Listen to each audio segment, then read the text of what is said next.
Et bienvenue dans Prends ce qui te parle, le podcast pour les femmes qui veulent se recentrer sur elles, être connectées à leur énergie vitale, leur confiance en elles et se sentir bien dans leur peau. Je m'appelle Amanda, je suis professeure de yoga et je vous accompagne avec une approche de développement personnel pour vous permettre de vous connecter à votre corps, à votre cœur et à votre esprit.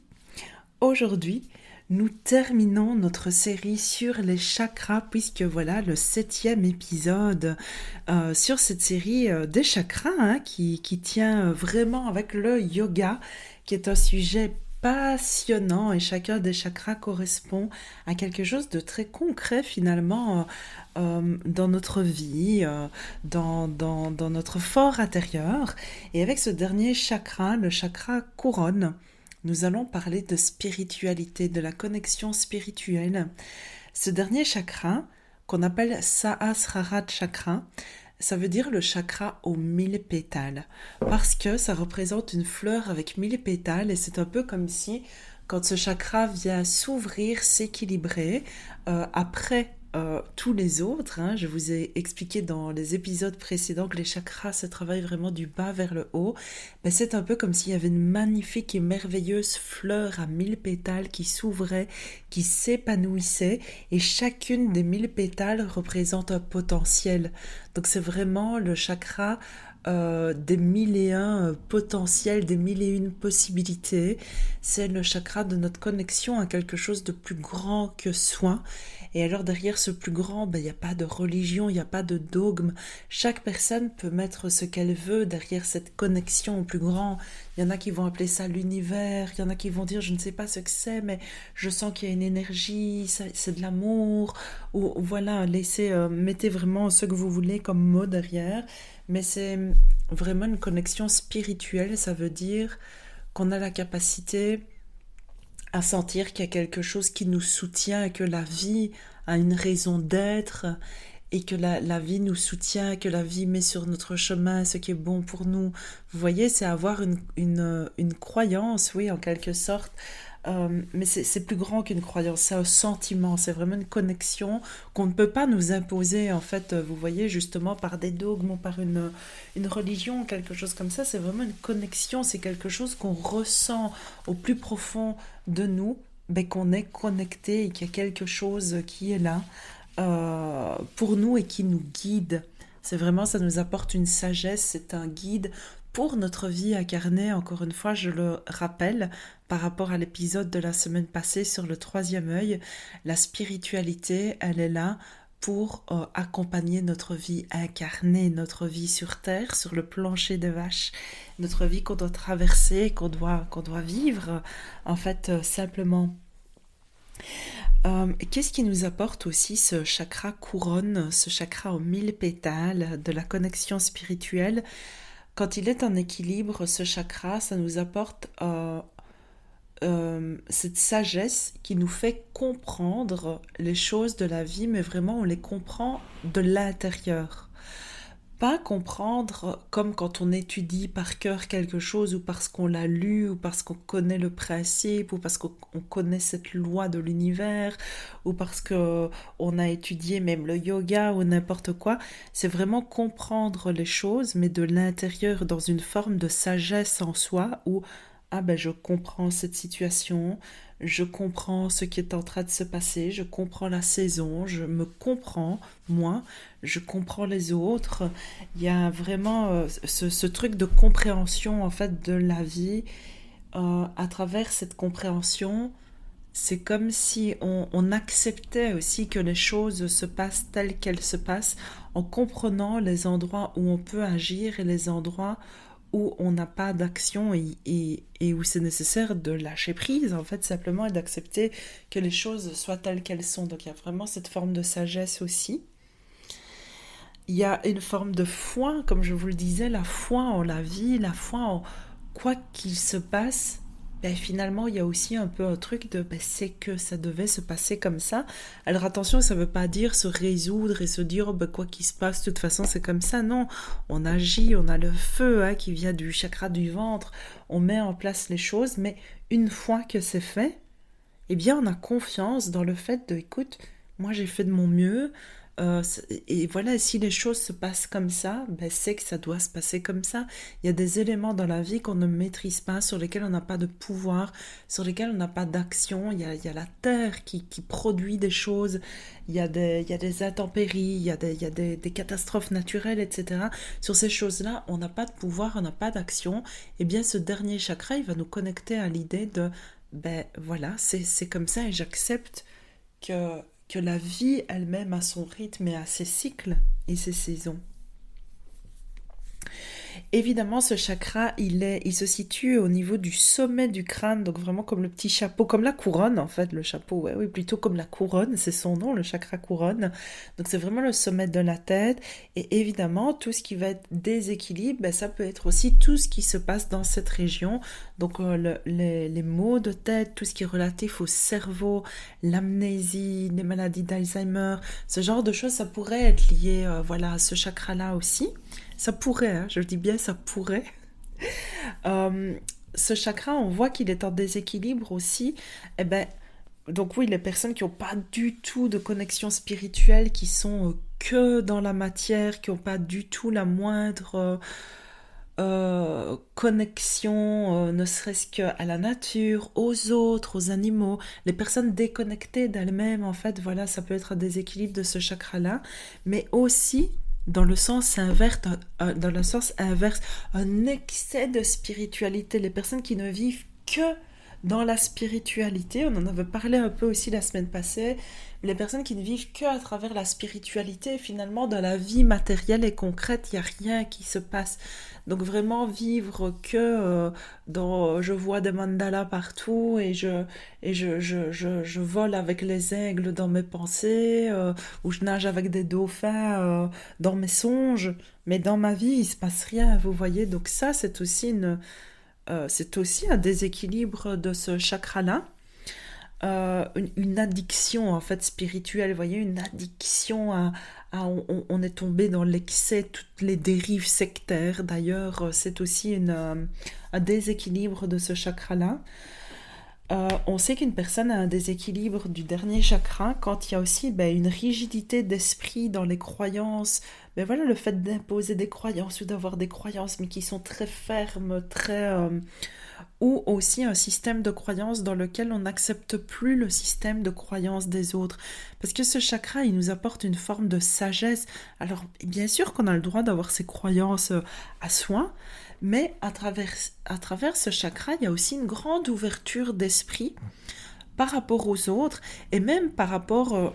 on pourrait croire en fait que quand on a entre guillemets ouvert ou équilibré ce dernier chakra des 1000 pétales, que c'est comme si euh, on avait atteint quelque chose ou quelque chose comme ça, mais en fait, il y a vraiment une sagesse dans ce chakra qui fait qu'on accepte aussi les personnes qui peut-être n'en sont pas là. Et il n'y a pas de jugement, il y a justement beaucoup de tolérance dans ce chakra-là. Et on voit aussi ben, des personnes qui sont dans une forme de spiritualité que moi j'appelle ben, une spiritualité toxique. C'est en fait une spiritualité dans laquelle on rejette les autres, on rejette ceux qui ne sont pas comme nous, ceux qui ne pensent pas comme nous, ou ceux qui soi-disant n'ont pas fait le chemin. À mon sens, le simple fait de penser comme ça, mais ça prouve juste qu'on n'y est pas non plus. Vous voyez, donc il y a vraiment à travers ce chakra une forme voilà, de sagesse, de tolérance des autres, d'acceptation de chacun son chemin, de chacun son étape, et de continuer à rester en lien malgré tout avec les gens et ne pas rejeter. euh, Vous savez, il y a parfois un peu ce mouvement aussi, même dans le développement personnel, quand on travaille sur soi et qu'on a l'impression d'avoir avancé, d'avoir évolué, d'avoir compris des choses. Et puis après, c'est comme si on voulait rejeter les autres en se disant, oui, mais lui n'a pas évolué comme moi. Mais en fait, ça, c'est comme faire 10 pas en arrière parce qu'on manque de tolérance. Et c'est comme si on avait oublié de où on vient. Donc, il y a vraiment une tolérance à travers ce chakra. Le déséquilibre aussi de ce chakra, ben, ça pourrait apporter par exemple une dépression, le fait d'être déconnecté de la vie, de ne plus aimer la vie, de ne plus vouloir la vie. parce qu'en fait, à travers cette connexion spirituelle, il y a un amour de la vie, il y a une foi en la vie. C'est comme si on se sentait soutenu par la vie elle-même et on y croit et elle est là. Il y a vraiment un truc qui nous apaise, il y a une sagesse, il y a une paix intérieure qui nous porte, qui nous supporte. Et donc la dépression, ça pourrait être aussi considéré comme un déséquilibre de ce chakra parce que c'est comme s'il y avait plus de foi en fait dans la dépression. Et il y a forcément une très grande déconnexion de soi, de son cœur, de sa flamme, etc. Et donc une déconnexion aussi des autres, une déconnexion de la nature, être déconnecté du rythme des saisons, être déconnecté des cycles de la lune et des étoiles, du rythme de la vie elle-même. Voilà, ce chakra vraiment il nous connecte à l'essence du monde aussi en quelque sorte, vous voyez, à travers cette spiritualité. Alors voilà, si c'est vraiment le dernier chakra, encore une fois, j'ai envie de vous inviter à travailler surtout sur les premiers, au moins les 5 premiers, les 2 derniers. Vous allez voir qu'ils vont s'équilibrer tout seuls si vous travaillez sur votre premier chakra, votre rapport à vous, à qui vous êtes et d'où vous venez. Sur votre deuxième chakra, votre capacité à éprouver du plaisir et à faire preuve de légèreté, de fluidité, de fun et de jeu dans votre vie. Le troisième chakra avec le fait de prendre soin de son feu digestif, de bien nourrir son corps, mais de bien nourrir et prendre soin de son énergie. Le quatrième chakra, notre rapport à l'amour, comment j'aime et comment je me laisse aimer, comment je donne et comment j'accepte de recevoir. Le cinquième chakra, comment j'exprime qui je suis, comment j'exprime ce que je ressens. Et quand on travaille sur tout ça, naturellement, le troisième œil, il s'ouvre et on voit clairement les choses de la vie. Et le septième et dernier chakra, il s'ouvre et on a cette connexion spirituelle de la vie. Et belle, la vie me porte. Quoi qu'il se passe, même dans la douleur, même dans l'incertitude, même dans le creux de la vague, je sais que la vie a un plan pour moi ou un plan pour la vie elle-même et j'accepte que ce soit comme ça. Donc travaillez sur les chakras du bas, vous allez voir que ça va ouvrir quelque chose de très beau en haut aussi. Et quand même une façon de travailler plus spécifiquement sur ce chakra-là, il y a un Yoga Sutra de Patanjali, donc qui fait partie du texte sacré de référence du yoga. C'est le concept de Ishvara Pranidhana. Ça veut dire quoi? Ça veut dire Ishvara, c'est le divin, et Pranidhana, c'est le fait d'avoir confiance et de lâcher prise par rapport à ça. C'est plutôt l'abandon au divin, donc ça veut dire je m'abandonne au divin, à l'univers, vous mettez ce que vous voulez derrière ce mot-là. Alors attention, encore une fois, ça ne veut pas dire je ne fais rien du tout parce que moi je suis spirituelle et je sais que la vie a un plan pour moi. Non, au contraire, avant ça, il y a eu tous les autres chakras, il y a eu tous les autres concepts du yoga aussi. Je ne vais pas vous faire tout un cours ici dans ce podcast, mais il y a vraiment le truc de je sais qui je suis, j'agis, je prends ma part de responsabilité, je fais ce qu'il y a à faire avec justesse, en écoutant mon cœur, en écoutant mes émotions, etc. Et puis, une fois que j'ai fait Ishvara Pranidhana, je m'en remets au divin, vous voyez. Donc ça ne veut pas dire j'abandonne et je lâche tout, ça veut dire une fois que j'ai fait de mon mieux et que moi je sais que je suis alignée, que je suis congruente, que mes pensées, mes paroles et mes actions vont dans le même sens et que j'ai fait ce qu'il y avait à faire, à partir de là, ça ne sert à rien de continuer à me prendre la tête et de m'attacher coûte que coûte à quelque chose. Je lâche et j'accepte que la vie fera son œuvre aussi. Donc il y a vraiment cette forme de sagesse-là. Je trouve que c'est un très beau concept philosophique. Personnellement, ce concept, il m'a énormément aidé dans la période du coronavirus, quand on était en confinement et tout ça. Au début, c'était vrai, enfin, pour moi, ça a été très dur à vivre, comme pour beaucoup de personnes, je le sais. Mais ce concept, il m'a vraiment aidé de me dire, en fait, Ishvara Pranidhana, à un moment donné, la vie est en train de faire son œuvre et je ne peux pas agir là-dessus à part faire ce que moi j'ai à faire, mais à partir d'un moment, à l'échelle planétaire, ma petite personne ne peut pas porter le monde sur ses épaules. C'est un peu égocentrique de penser ça, vous voyez. Donc vraiment lâcher sur les choses sur lesquelles on n'a plus d'action et accepter que ce qui doit se passer se passera. Ça fait beaucoup de bien et ça aide à relativiser, ça aide à prendre de la distance et à accepter et à faire son deuil aussi de certaines choses qui est, je vous le rappelle, le talon d'Achille du chakra du cœur, le deuil, quand on n'arrive pas à faire son deuil. Tout ce qui va être aussi la pleine conscience, les méditations de pleine conscience, de pleine présence. Donc vraiment le fait d'être dans le moment présent, de sentir ce que je ressens, mes appuis, mes sens, l'odeur, faire les choses en conscience. Tout ça, ça équilibre aussi ce chakra, le calme, avoir des moments de silence, de calme, sortir un peu de l'agitation du quotidien, sortir de toutes ces informations qu'on nous envoie et où on se retrouve à penser avec les avis des autres dans la tête, retrouver vraiment du calme, du silence pour être juste connecté à soi et à quelque chose donc de plus grand que soi. Par exemple, marcher en nature, lentement, en conscience, en sentant ses pas, en se connectant, vous savez, au vent, aux oiseaux, aux branches d'arbres, aux odeurs. Tout ça, ça équilibre ce chakra parce que ça nous reconnecte à quelque chose de plus grand que nous, mais c'est aussi à travers l'amour qu'on ressent pour les autres, pour nos proches, nos enfants, nos animaux, les gens qu'on aime, et renouer à la vie.